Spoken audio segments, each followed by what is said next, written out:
pessoal, tudo bem? Câmera talvez esteja com a qualidade um pouco baixa aí na imagem, porque faço a partir do computador. Então, felizmente, teremos que adaptar aí dessa forma. Temos falado sobre cosmovisão cristã, sobre muitas outras cosmovisões que existem no mundo, e hoje o nosso tema vai ser cosmovisão cristã e política. Como que o cristão se relaciona com este ambiente de política? E como reformados cristãos, como devemos nos relacionar? Quais são as utopias, as paixões e que estão aí em torno do ambiente político, que muitas das vezes pode causar ou apresentar-se como um perigo à nossa cosmovisão? E por que alguma dessas linhas políticas elas são totalmente antagônicas à visão cristã, ao cristianismo? Como que alguma dessas visões políticas não se alinham ou não deveriam se alinhar de forma nenhuma com um pensamento cristão? Mas alguns cristãos ainda assim, de algum modo, tentam servir a dois senhores. Ora, vamos conversar um pouco mais sobre este assunto e perceber se há possibilidades de um cristão assumir alguma postura política um pouco mais, por assim dizer, extremada.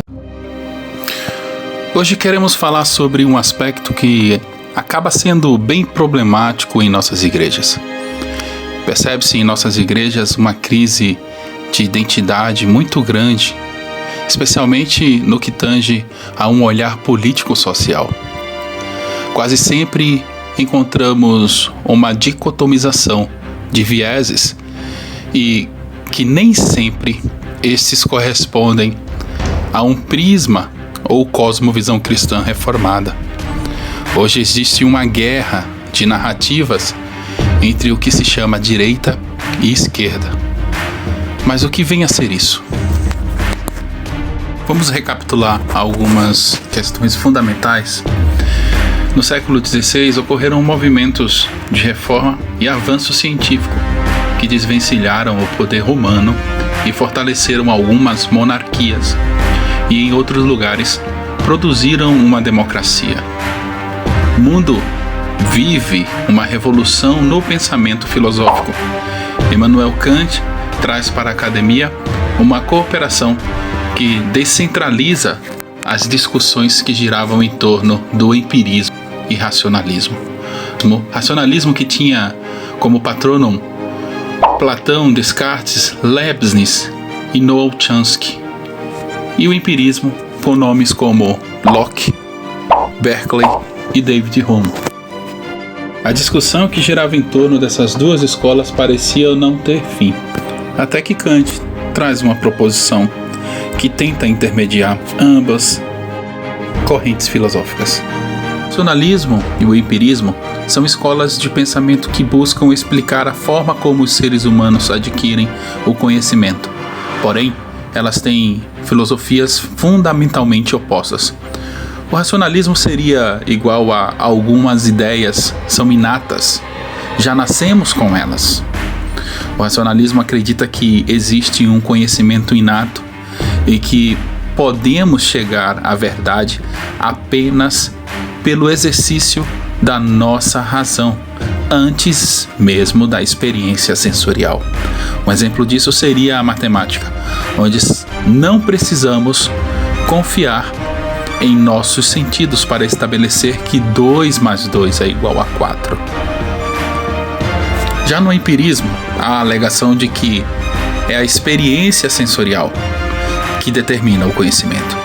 O empirismo é uma escola de filosofia que afirma que a realidade e o conhecimento são derivados da experiência sensorial. Como filosofia, é aliada pela metodologia das ciências naturais, e o único tipo de conhecimento que importa para o empirista é aquele que pode ser formalmente medido ou verificado.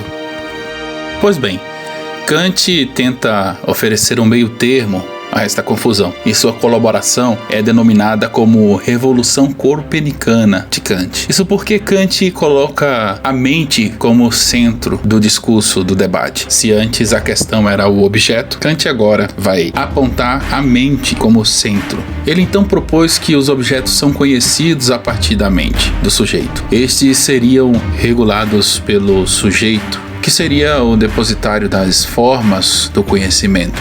As leis não estariam nas coisas do mundo, mas no próprio homem.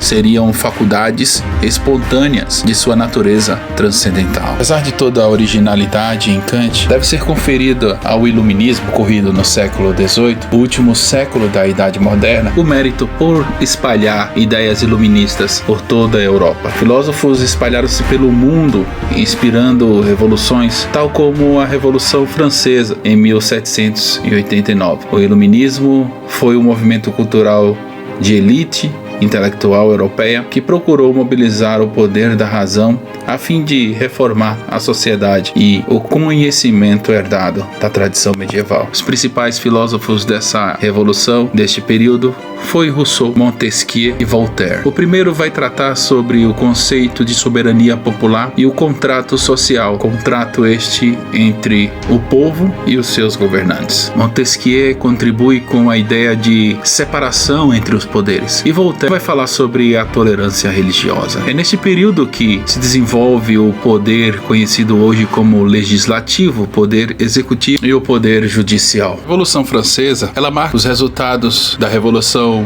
Francesa, resultou em alguns direitos do cidadão e deu a estes uma maior representatividade na política. Mas o que levou o povo a realizar tudo isso?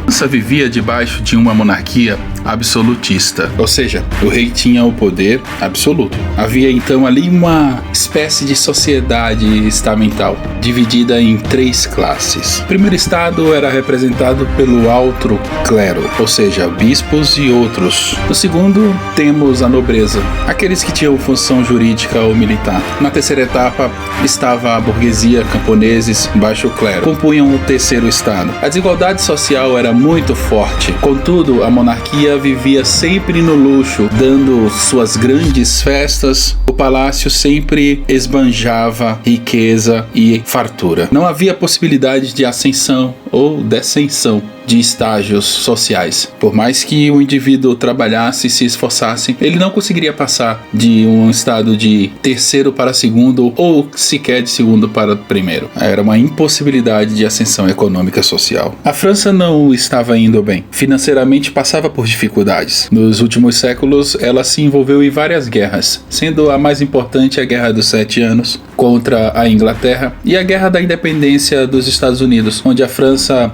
apoiou alguns colonos. A Inglaterra, por outro lado, se dava super bem com a Revolução Industrial, enquanto que os gastos para a manutenção da guerra pela independência dos Estados Unidos oneraram os cofres franceses. A Inglaterra já havia se livrado do absolutismo, mesmo na Revolução Industrial, o poder estava em posse da burguesia. Daí surge então o espaço para desenvolvimento dos interesses burgueses e o desenvolvimento do que é chamado sistema capitalista. Já a França estava bem atrasada, ainda vivendo em um processo de transição de sistema feudal e resistindo às mudanças para não perder com o capitalismo os seus benefícios. O clero e a monarquia não queriam abrir mão dos seus privilégios. Além das grandes dívidas, os camponeses, os trabalhadores, tiveram que pagar impostos cada vez mais caros para cobrir as despesas do Estado francês. E quem estava incumbido de pagar esta conta era o terceiro estado, o povão.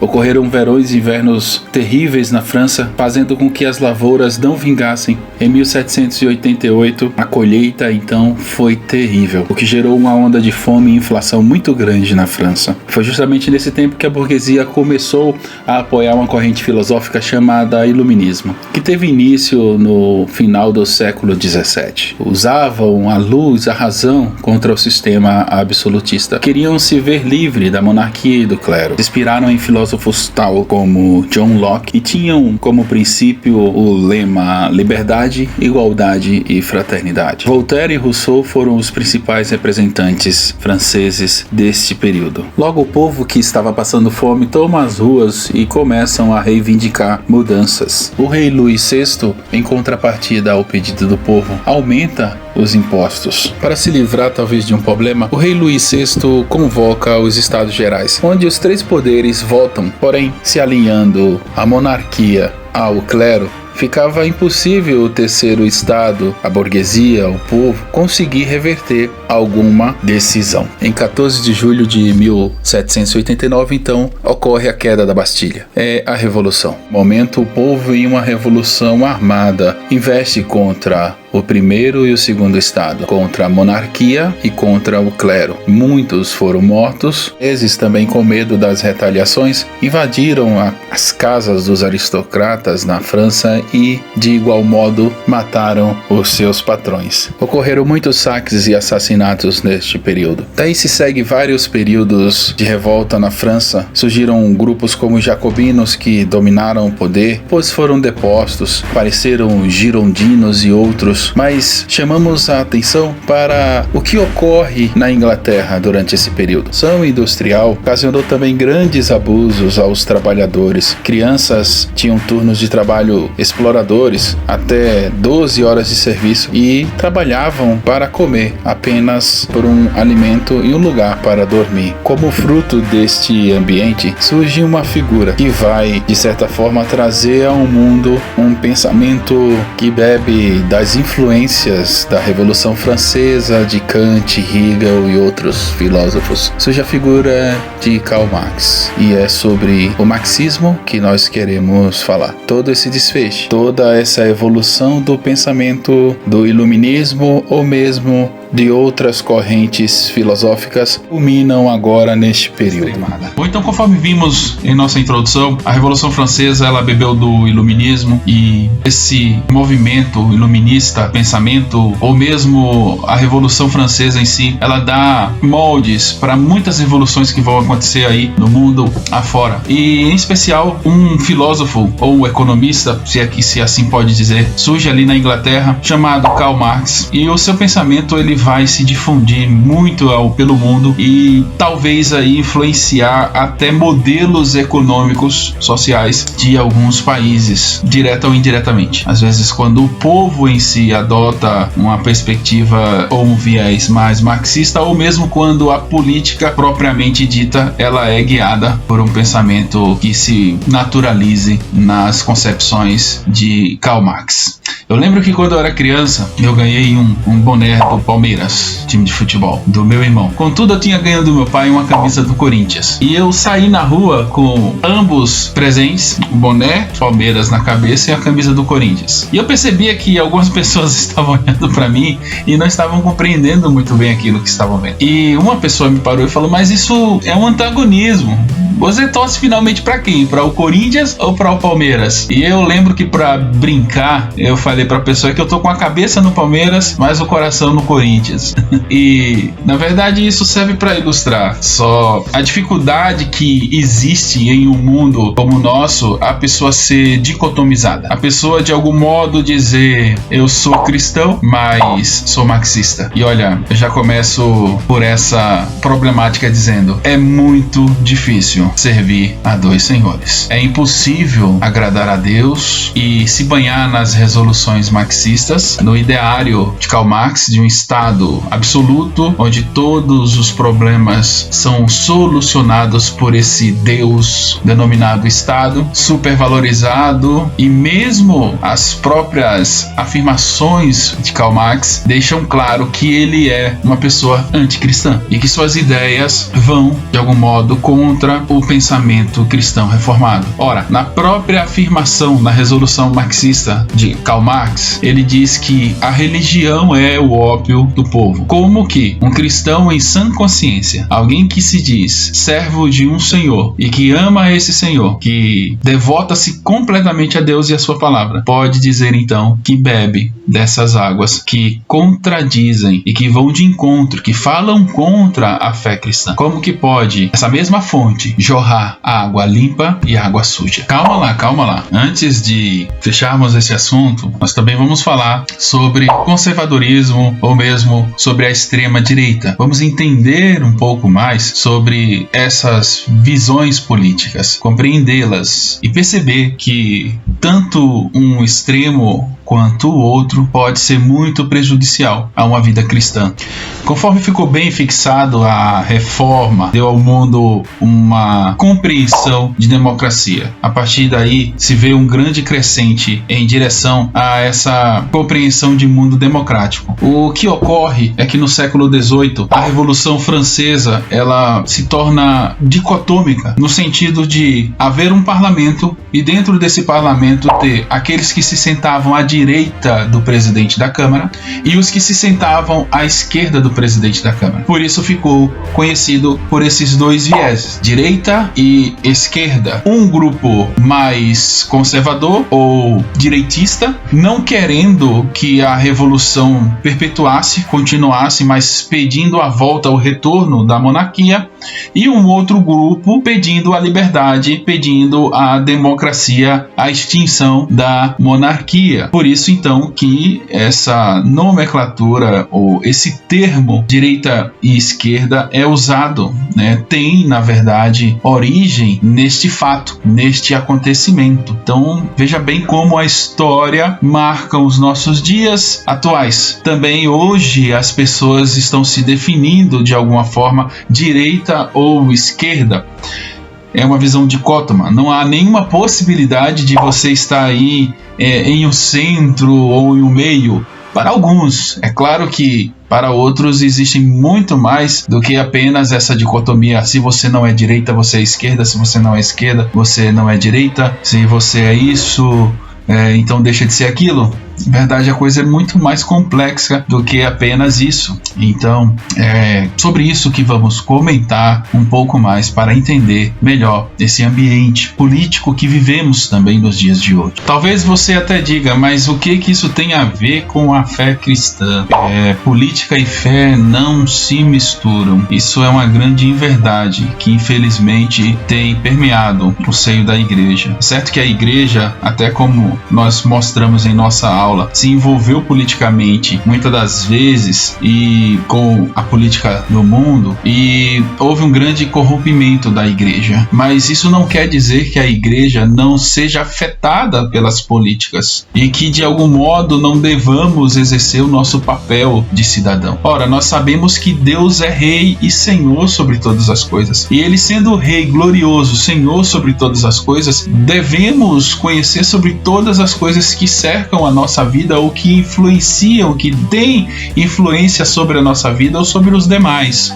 Logo, a política ela tem sido uma arma, uma ferramenta para propagação de coisas boas ou ruins. Então é necessário compreendermos neste mundo de Deus que a política é uma das esferas que Deus deixa para que o homem se guie, administre este grande jardim de Deus. Então é lamentável, infelizmente, que muitos pastores ou líderes desconsideram o fato de que a política é importante para nós, simplesmente por um fato. Veja bem, quando eu não ligo para a política, eu digo não ser algo que me apetece, não é de minha responsabilidade, meu negócio é com os céus, eu espiritualizo a coisa. Uma coisa que eu estou fazendo, me eximindo de uma responsabilidade, deixando que outros decidam o futuro do meu país, por exemplo. Porém, se você olha e vê, observa que na corrida das eleições, encontra-se um partido onde o seu representante claramente deixa evidente que é contra a família tradicional, é contra a religião, porque a religião é o ópio das massas, que é a favor do aborto, entre outras pautas que são contrárias ao que a igreja prega ou ensina.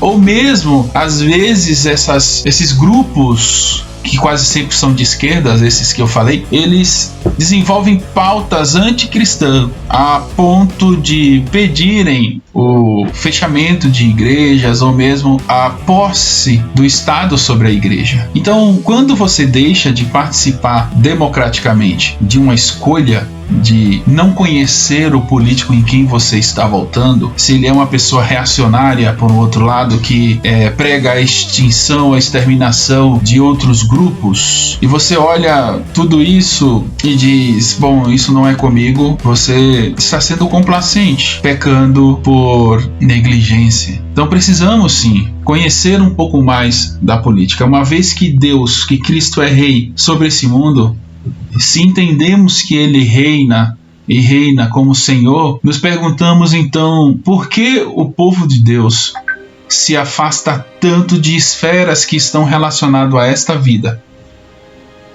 A igreja, de certo modo, tem o hábito histórico de querer apenas observar as coisas espirituais e dizer todas essas outras demais coisas não são de âmbito espiritual, então eu abro mão dela. E é notório que quem se aproveita dessa abertura é o próprio inimigo das nossas almas. É o próprio Satanás. Porque a igreja abre mão da cultura, abre mão da política, não exerce de algum modo esses ambientes, essas esferas, não exercem essas culturas. Logo, isso vai parar na mão de pessoas que não vão ter valores conservadores, que são os valores que nós defendemos. Nós não precisamos ser extrema direita, nós não precisamos ser reacionários, não podemos ser marxistas, porque são coisas bem antagônicas, mas sim, nós somos tradicionais, nós somos de cultura, por assim dizer, conservadores. Ora, os valores conservadores nós já conhecemos bem, é família, igreja, nossos bens sendo algo pertencente a nós e não do Estado. É incrível de perceber quanto tabu existe em torno deste assunto política e como pastores e igrejas, grupos, pouco orientam muitas das vezes os seus fiéis a perceberem quem está votando e a buscarem nesses candidatos a sua pauta, aquilo que ele defende, procurar saber o que de fato aquele indivíduo levanta como bandeira. Isso é tão importante quanto sabermos que de algum modo alguns grupos que surgiram de pensamento marxista no mundo cercearam a liberdade cristã. Veja o que está acontecendo agora na China, muitas igrejas destruídas, pastores sendo presos, irmãos sendo levados a centros de trabalho forçado. Olhe para a Coreia do Norte, o cristão lá é perseguido, levado a trabalho escravo também, ou muitas das vezes mortos. São países que de algum modo têm uma matriz marxista, um pensamento marxista que chegou a o que nós chamamos de comunismo. Por isso, a importância de nós compreendermos um pouco mais sobre esse ambiente, sabendo que nosso Deus é rei deste mundo, sobre todas as coisas, e se ele é rei, a importância de compreendermos todas as esferas daquilo que compõe o mundo criado por Deus. Então vamos deixar as coisas um pouco mais claras. Vamos falar um pouco sobre o marxismo. Bem, o marxismo ele tem se apresentado de certa forma como uma religião, ainda que seja uma antítese a uma religião, por assim dizer, ainda que se diga que vai contra a religião, você encontra alguns elementos claros no marxismo que podem pontuá-lo como uma religião. Ele tem um caráter dogmático muito grande, muito grande. Tem princípios semelhantes aos encontrados em várias religiões. E aí você pode dizer, mas o marxismo não é ateu? Essa discussão filosófica ela está embasada muito na questão do mal. Se o mal existe, como Deus pode existir? Isso é uma grande premissa usada ali no iluminismo no século XVIII. O ateísmo, então, não deixa de ser uma construção religiosa. Eles tentam dizer que Deus é uma construção humana. Bebe da ideia de Kant, quando ele coloca ou desfoca o objeto para focar no sujeito, dono de uma mente, que tem um conhecimento subjetivo. Ou seja, o objeto é construído a partir do indivíduo. Para os marxistas, nada obtém uma construção intrínseca. Nada vem já com um formato para cumprir o seu objetivo. Mas as coisas elas são construídas subjetivamente. A ideia de que nesta base se afirma que Deus então é uma construção do homem e ele não existe segundo os próprios marxistas. E por esse viés nós vemos muitas das vezes as aberrações do tipo indivíduo nasce como homem e se proclama uma mulher porque entende que tudo se constrói por uma subjetividade, não existe essa condição predisposta geneticamente que o obrigue agora a ser um homem, a tal ideologia de gênero, por exemplo. Então, essa construção que foca no conhecimento que está apenas para a subjetividade é algo muito usado no marxismo. E Karl Marx vai defender justamente que a religião é o ópio das massas e não existe em Karl Marx uma verdade absoluta.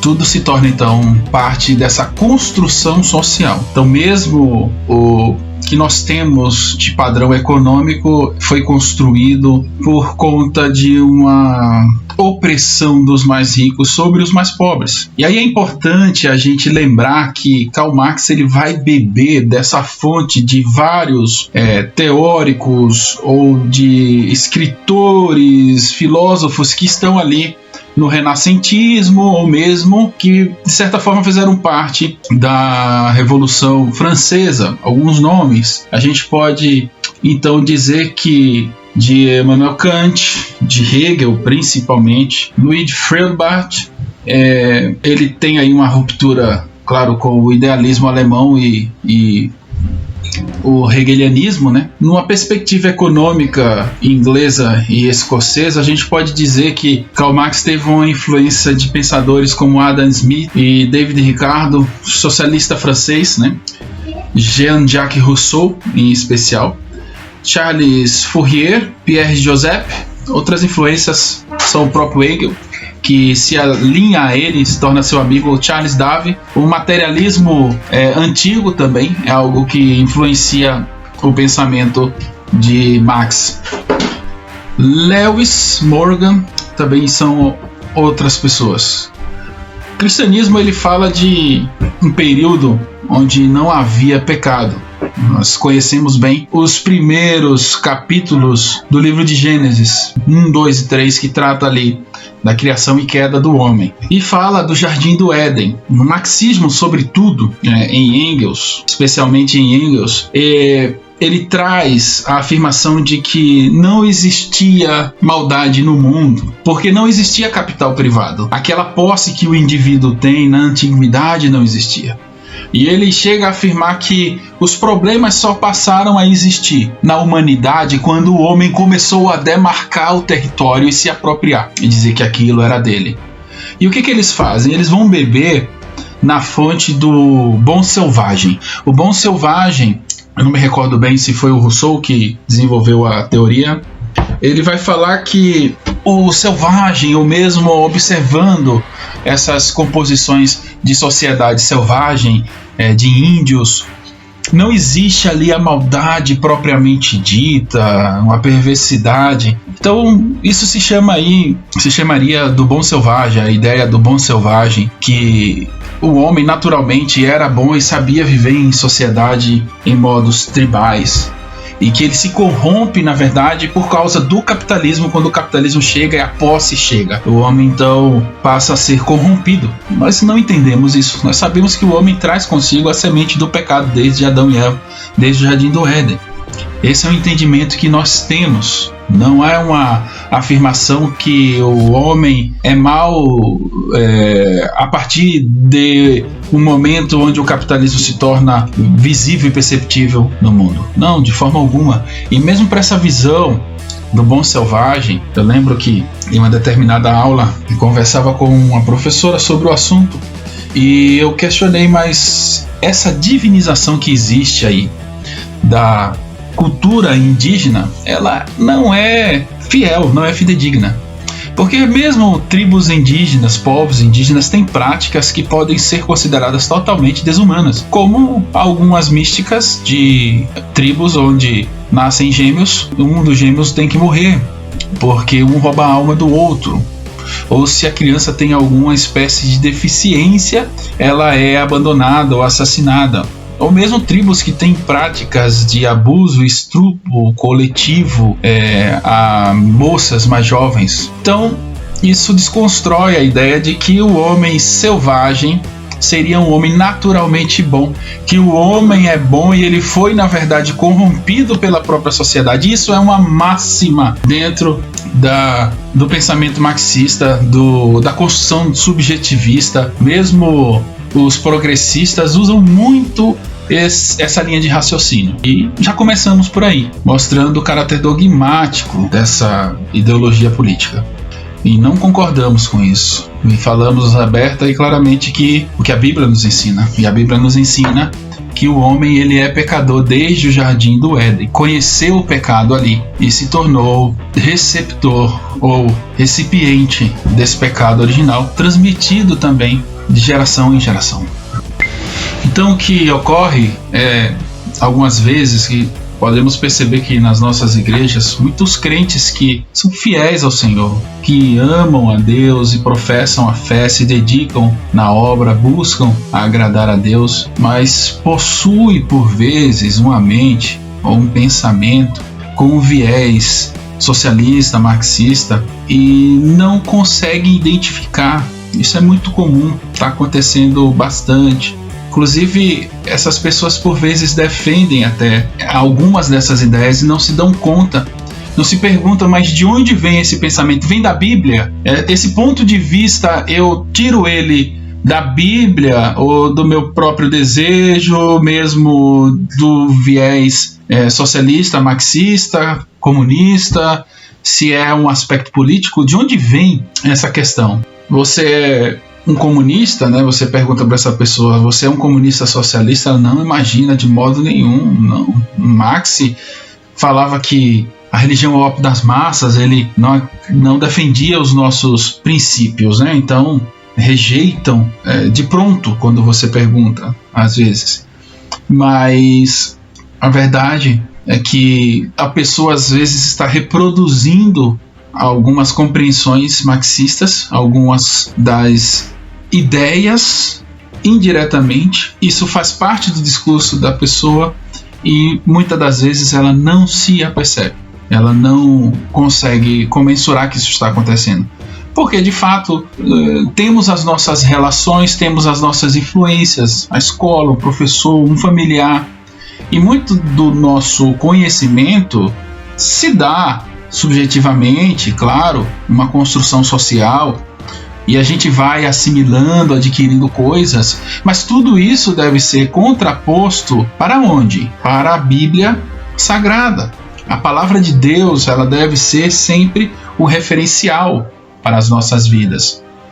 Nós, de linha reformada, cristãos, que somos protestantes, temos a Bíblia como a nossa regra de fé e prática. E todos esses outros conceitos políticos e sociais, a gente põe sempre sob a ótica da palavra para saber se é algo que está coadunante à vontade de Deus. Pois desejamos fazer a vontade de Deus. O nosso compromisso nessa vida é em cumprir a vontade de Deus, não as nossas. Ainda que sejamos muitas das vezes atraídos pela paixão de acreditar em alguns desses princípios políticos, algumas dessas utopias. Eu mesmo posso me dizer que em algum momento fui convidado ou mesmo seduzido por essas utopias, algumas delas. Mas meu irmão e minha irmã em Cristo, quando nós nos damos ou nos deparamos com a palavra de Deus e contrapomos todas essas questões, nós somos surpreendidos por um Deus onde todo o conhecimento é subjugado por ele, onde toda e qualquer ciência ou sabedoria se torna anátema, nada diante dele. E a sua palavra então toma lugar proeminente em nossas vidas e nos ajuda a compreender as melhores decisões e mesmo a se desfazer daquilo que trazemos em nossas vidas e não corresponde à soberania, às verdades e valores do Deus glorioso a quem servimos. Ainda em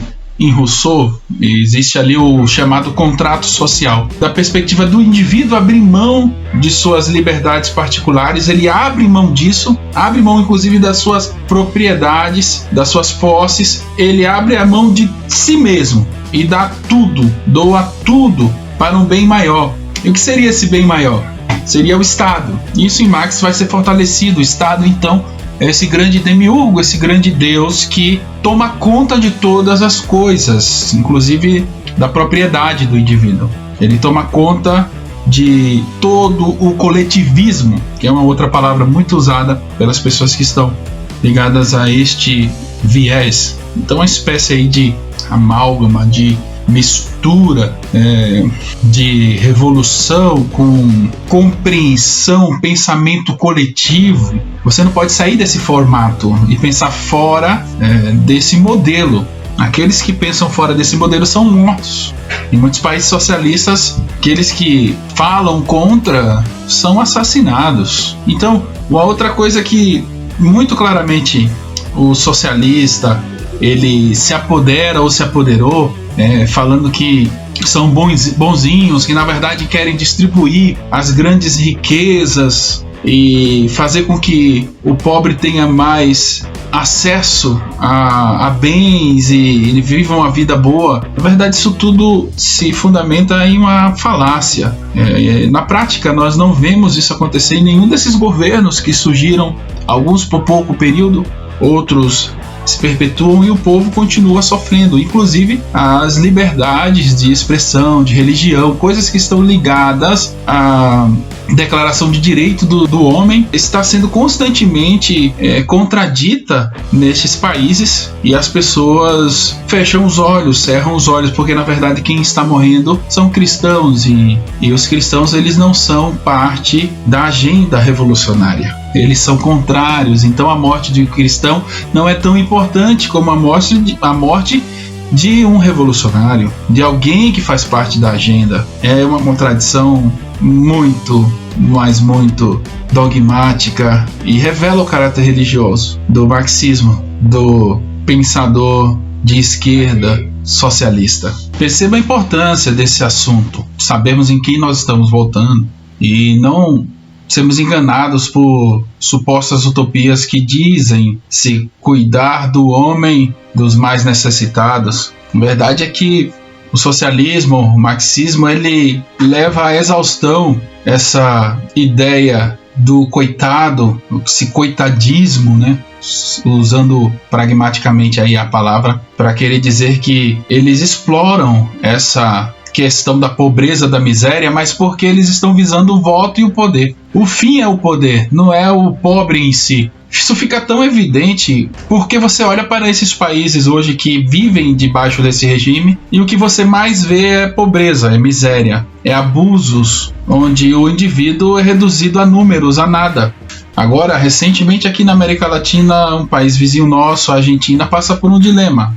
O presidente eleito está desapropriando a posse que os indivíduos têm sobre bens como automóvel, coisa do tipo. Imagine, eles estão indo para a rua protestar. Será que eles não perceberam em quem estavam voltando e qual era o tipo de política que direcionava a mente desse presidente? Talvez sim, mas às vezes é que a gente ignora.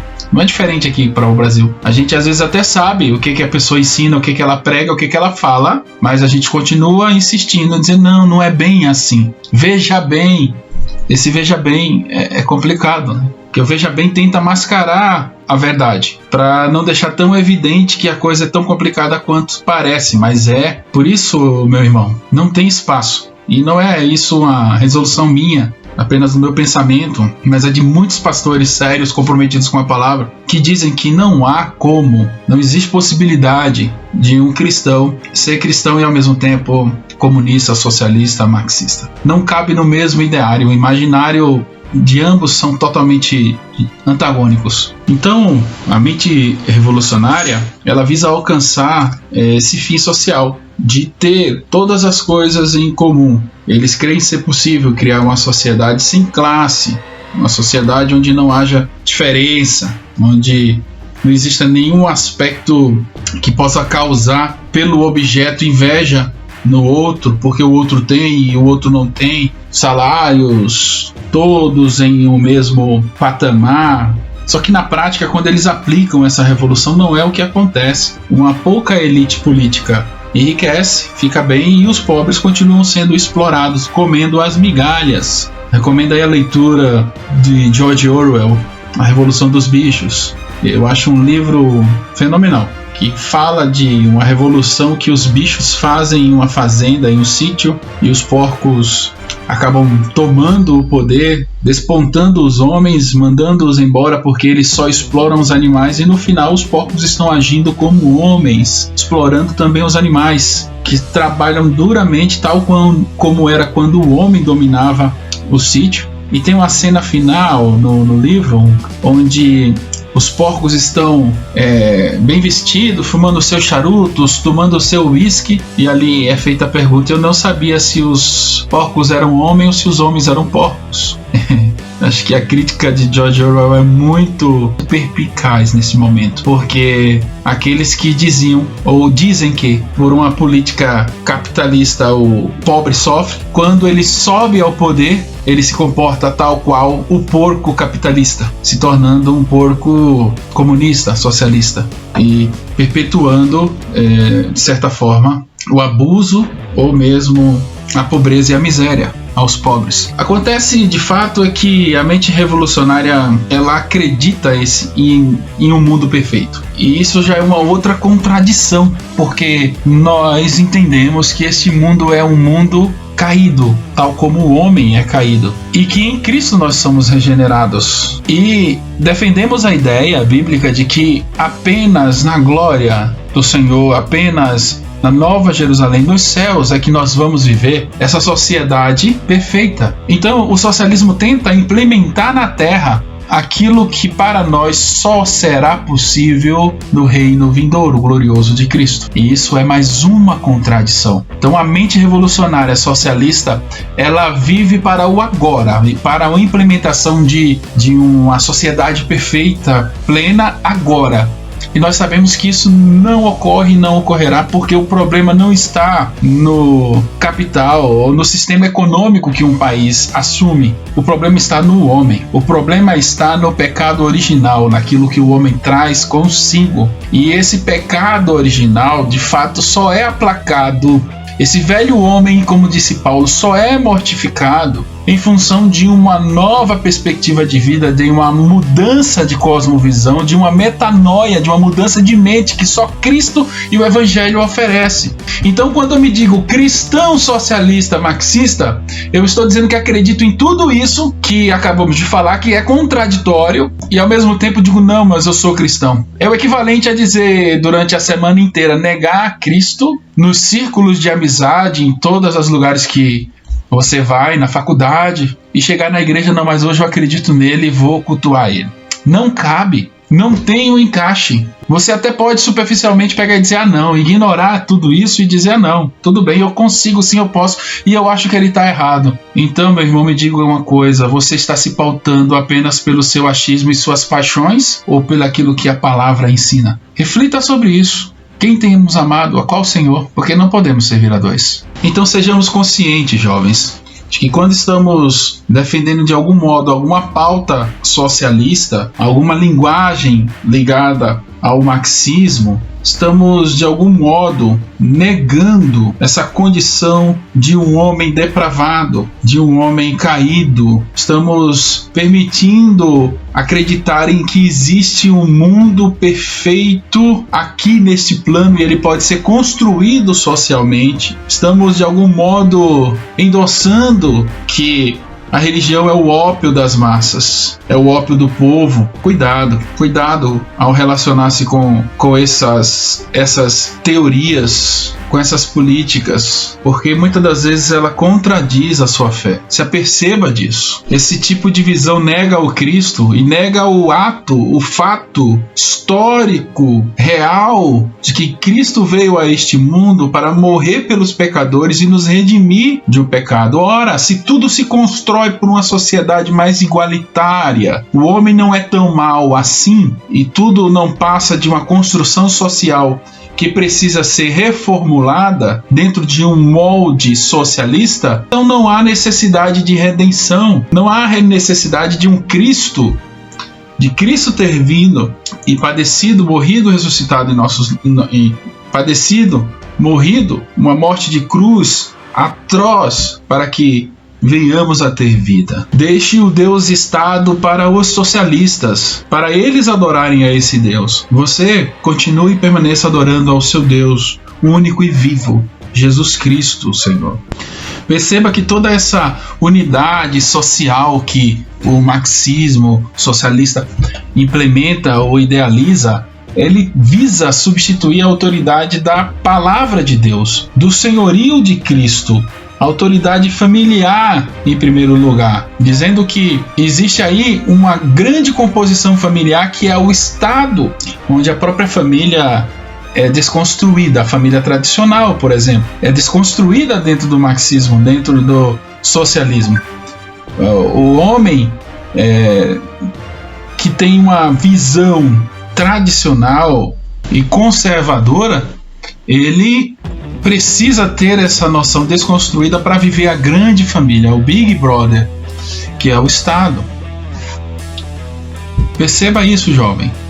Eles querem substituir essa pirâmide, onde existe a família, onde tem a autoridade familiar, pai, mãe e filhos, para de alguma forma implementar na cabeça dos jovens, dos adolescentes, que na verdade não existe esse conceito, foi criado socialmente e ele oprime, ele é opressor, porque faz aquelas pessoas que estão fora de uma construção familiar, dentro de uma estrutura conservadora, se sintam excluídas. Então eles vão aos poucos implementando mudanças. O próprio conceito de família hoje é defendido por muitos esquerdistas como algo diferente ao que nós entendemos dentro do aspecto bíblico. Pare para refletir sobre isso e pense em quem você vai votar nas próximas eleições. Está próximo aí.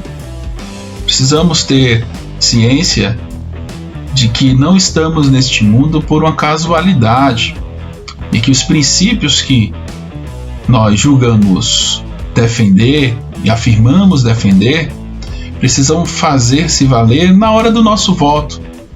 Sim, precisamos votar consciente, sabendo qual a pauta, qual a direção que aquele político que escolhemos está tomando com relação às políticas públicas. Perceba que mesmo essa desconstrução familiar da sociedade como nós vemos e tradicionalmente conhecemos, visa de certa forma interferir até na criação dos filhos. Por quê? O marxismo, que de certa forma tentou uma revolução armada pelo proletário, você tem aí algumas figuras que foram para o fuzil, para implementar em seu país ou em sua nação esse viés, e depois surgem algumas figuras que vão falar, não é mais assim, não tem como ser feito dessa forma, mas é pela cultura. Surge aí uma figura que é o Antônio Gramsci, fala que culturalmente o marxismo precisa ser implementado e para isso precisamos desconstruir a família tradicional, a família conservadora. Então, há uma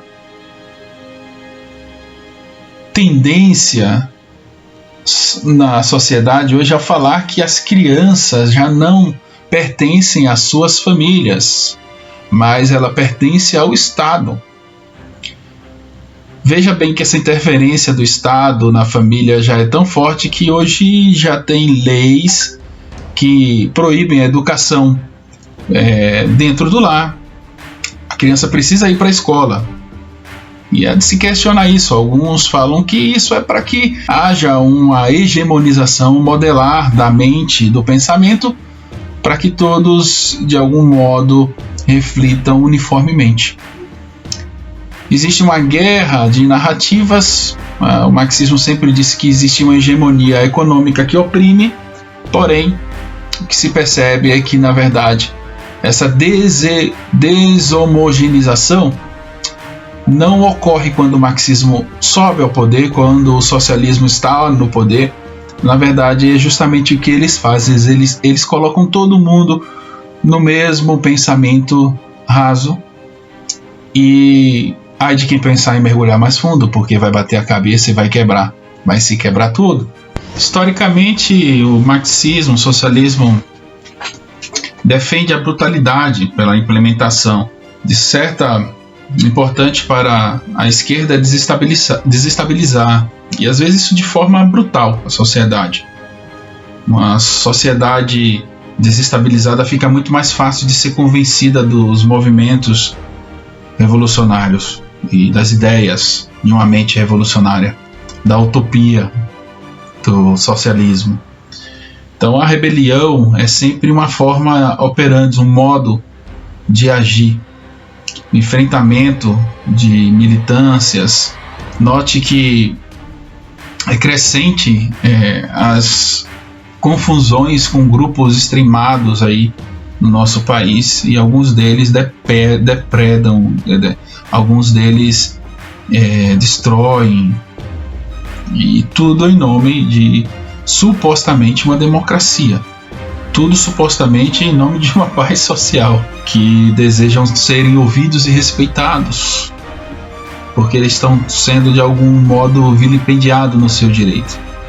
Nós sabemos que não é bem isso, né? E a palavra de Deus nos ensina que, biblicamente, né, não podemos ser rebeldes e contra tudo e contra todos, contra as autoridades. As Sagradas Escrituras nos ensinam a sermos submissos, de certa forma, aos nossos líderes.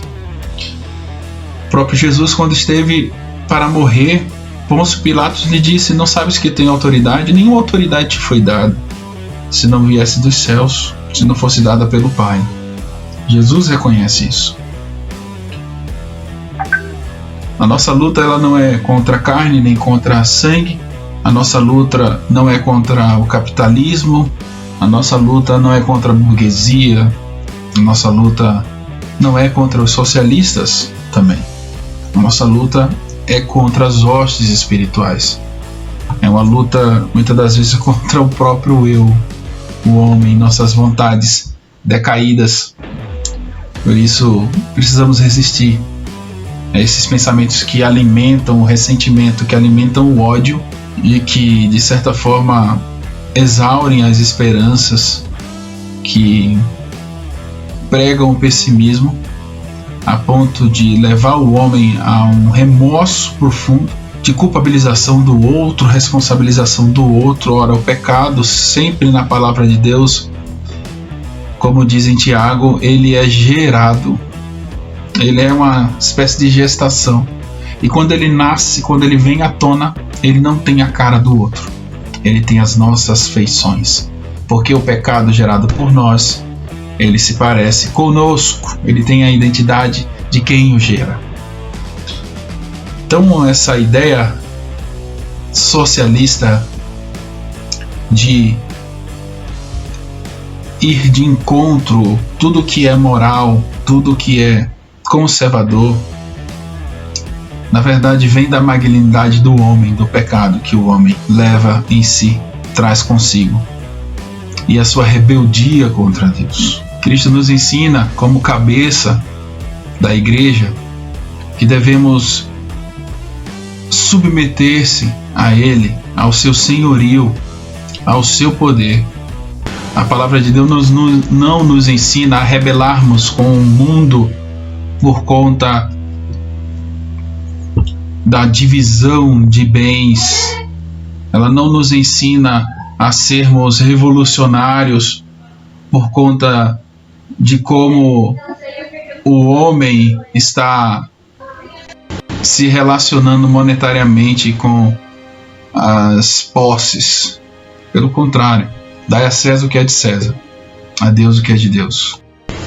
E em contrapartida a essa visão do revolucionário, nós temos o antirrevolucionário, o reacionário. O reacionário, ele é uma pessoa contrária ao revolucionário, claro, porém, no que se diz respeito aos seus objetivos, os seus desejos e sonhos. Contudo, também existe um mundo bem utópico no que permeia o pensamento do reacionário. Perceba que a mente marxista, socialista, olha a perfeição no futuro. Já o reacionário, essa utopia, esse modelo social se encontra lá no passado. Ele é saudosista, é alguém que vai olhar sempre para trás e perceber em uma sociedade que já aconteceu em algum momento como a sociedade modelar, que seria o padrão para ele, o modelo. Então, nessa utopia, ele olha sempre para trás e tenta, de algum modo, trazer de volta isso para o presente. A gente vê, por exemplo, alguns grupos no Brasil que defendem o monarquismo. Então, seria um fruto deste reacionarismo, dessa mente reacionária. Então a mente reacionária acredita que esse retorno vai fazer com que a sociedade se torne mais justa e mais modelar. Seria uma transformação, de certa forma, abrupta, que causaria muitos celeumas, porque é você retornar a um modelo que já está, de certa forma, ultrapassado, ou que foi superado. Ainda que em alguns países, por exemplo, como a Inglaterra e outros, exista uma monarquia e ela seja defendida, um governo, por assim dizer, regulador, que não tem uma característica monarca em moldes antigos, né? Mas que de certa forma funciona ali como um quarto poder. Então, quando a mente reacionária olha, está como que olhando para trás, não para frente. É alguém que direciona o seu olhar para o passado. Então, o reacionário se apresenta, de certa forma, como uma utopia que é revolucionária, se assemelhando muito à proposta marxista, socialista. Então, de algum modo, esses vieses, eles se combinam em dados momentos. Você consegue perceber isso? E ambos têm uma perspectiva e um olhar para o social, para o agora. Enquanto que a mente cristã, ela visa e vislumbra a glória de Deus. Ela entende que não é aqui, que será na glória, esse reino estabelecido em perfeição. Gosto muito da definição de um pastor que tem um canal no YouTube muito interessante para quem quiser aprender mais sobre política, Alfredo de Souza. E ele diz que a mente revolucionária, ele faz essa analogia, é como um homem que dirige o carro vendado. Ele está vendado com os olhos cobertos e dirige o carro em alta velocidade. A mente reacionária é alguém que dirige o carro apenas de ré, apenas para trás. E o conservador? Como que ele se encaixa nessa descrição? Seria alguém que dirige calmamente, respeitando as leis, com olhos bem preparados para enxergar e que quase sempre olha o retrovisor para ver para onde está caminhando, se está deslocando para a esquerda ou para a direita de forma segura. E alguém que, olhando o retrovisor, mas caminhando para o futuro, consegue perceber melhorias no mundo, deseja essas melhorias e esse avanço, a própria tecnologia, por exemplo, mas ele não quer deixar o conhecimento do passado, as bases do passado, aquilo que foi basilar para a sociedade que vivemos, para trás, porque ele entende que aquilo serve como fundamento, serve como um modelo para a sua vida e que não são coisas superadas, assim como a mente progressista pode muitas das vezes perceber. Muitos brasileiros, por exemplo, estão defendendo que a solução para o Brasil seria o modelo de regime militar. Então seriam pessoas que se enquadrariam neste pensamento antirrevolucionário, ou melhor, reacionário, e que acreditam que este modelo militar seria o ideal para superar os problemas do nosso país. Então, para estes, a ditadura seria o caminho para superar os dilemas políticos que vivemos em nosso país. Isso então se enquadraria dentro de um pensamento ou de uma mente reacionária. E como fica o conservadorismo em meio a tudo isso? Podemos dizer que o conservadorismo, de algum modo, flerta com essas ideias reacionárias, ou mesmo com as ideias revolucionárias marxistas. Devemos dizer que não deveria. Se assim o faz, não deveria. A ideia de conservadorismo vem de Edmund Burke, um escritor francês que vai falar ali sobre a Revolução Francesa, e ele vai de algum modo pontuar alguns princípios que seriam basilares para uma sociedade justa. E com toda aquela confusão que estava havendo ali na Revolução Francesa, lembre-se que eram revoluções em cima de revoluções, até que veio aquele capitão baixinho chamado Napoleão que falou basta, e a coisa mudou. Mas todo aquele ambiente confuso de muitas mortes, de revolução em cima de revolução, remete-nos justamente a essa ideia de que quando você destrona uma monarquia e uma burguesia sobe ao poder, ela se torna o quê? E qual é o próximo grupo que vai destronar também essa burguesia, que é o proletariado? Quando ele ascender, ele vai se tornar o quê? A verdade, Edmund Burke, então, ele escreve alguns princípios que deve ser contemplado por uma mente conservadora. Então, para ele, aquilo que foi construído, consolidado na sociedade não deve ser superado pura e simplesmente acreditando-se na sorte de algo melhor que não tem de fato a evidência de que isso vai ser melhor para a sociedade. Ele não defende essa transformação abrupta do revolucionário e tampouco não celebra a mente reacionária que só olha para trás. O conservador é alguém que respeita aquilo que já foi fundamentado e estabelecido na sociedade, que já é consagrado, e ele luta ou perpetua esses princípios porque entende na própria experiência social que aquilo é algo consagrado e que deve de algum modo se perpetuar. Seriam espécies de marcos que mantêm a sociedade. Note você então que aqui lidamos com uma questão. Esses marcos sociais que temos em nossa sociedade, ela advém daquilo que entendemos como cosmovisão judaico-cristã, e que para nós se tornou uma cosmovisão cristã reformada, porque adotamos os princípios da reforma. Então, queridos, nós temos falado no decorrer histórico do pensamento. É claro que pulamos muitas escolas aí, ou pessoas que talvez seriam importante passarmos, mas pelas aflições dos corações que já pediam outros temas, a gente deu uma acelerada nesse assunto e finaliza aqui nossa série de estudos sobre essa temática, falando aí de cosmovisões outras e sempre de algum modo contrapondo-as com a cosmovisão cristã. É claro que hoje nós sabemos que no pensamento marxista vários outros pensamentos surgiram, políticos, e que estão aí hoje como grupos modernos que têm um pensamento de certa forma metamorfoseado com o marxismo. E sabemos também que o pensamento conservador permanece, e esse conosco. Nós observamos os princípios da reforma, da palavra de Deus, os princípios da família, princípios basilares para a sociedade, são marcos sociais. Nós lutamos pela permanência desses princípios, e também nós sabemos que existem aqueles que são reacionários, saudosistas, que olham para o passado apenas com a ideia ou viés de que o modelo social bom e perfeito estava no passado.